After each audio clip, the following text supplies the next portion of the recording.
ফুচকা লাভার্সদের জন্য গাজীপুরে নতুন ওপেন হওয়া একটা ফুচকা স্পটের সন্ধান দিব, যেখানে শান্ত নিরিবিলি পরিবেশে ফ্যামিলি বা ফ্রেন্ডসদের সাথে সময় কাটাতে পারবেন এবং পছন্দের ফুচকা আইটেমটা ট্রাই করতে পারেন। তাদের এখানে ভ্যারাইটিস আইটেমের ফুচকা যেমন নাগা ফুচকা, দই ফুচকা, আচারি ফুচকা সহ আরো অনেক রকমের ফুচকা পেয়ে যাবেন।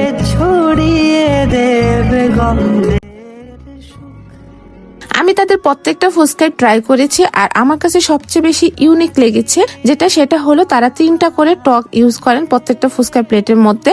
আর এর মধ্যে একটা টক হচ্ছে মিষ্টি টক, আরেকটা হচ্ছে টক টক, আরেকটা হচ্ছে ঝাল টক। তো যার যে টক দিয়ে খেতে পছন্দ হবে, ভালো লাগবে, সেই টক দিয়ে খেতে পারেন। তো আমি ফার্স্টে নাগাটা ট্রাই করেছিলাম, এটা যারা অনেক বেশি ঝাল খেতে পছন্দ করেন তাদের জন্য খুব ভালো।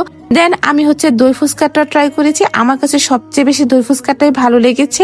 তবে তাদের প্রত্যেকটা ফুচকার আইটেমই অনেক ভালো, আর বিশেষ করে তাদের এত নিট এন্ড ক্লিন ভাবে বানিয়ে থাকেন যে আপনি অনেক সুন্দর মতো তাদের ওখানে বসে খেতে পারবেন। আর এই প্রত্যেকটা ফুচকা প্লেটের প্রাইস হচ্ছে 80 টাকা, শুধুমাত্র দই ফুচকাটা হচ্ছে 150 টাকা।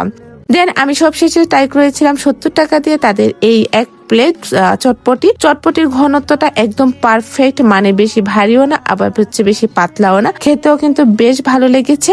আর এখন বলি এটা কোথায়, এটা হচ্ছে ফুচকা লাভার্স। আর এই ফুচকা লাভার্স এর এক্সাক্ট লোকেশন হচ্ছে আমাদের গাজীপুর জয়দেবপুরে যে মোশাররফ টাওয়ার আছে তার সামনে হান্ডির একটা নতুন মিষ্টির দোকান করেছে, এটা থেকে একটু ভিতরে ঢুকলে আপনারা পেয়ে যাবেন এই ফুচকা লাভার্স।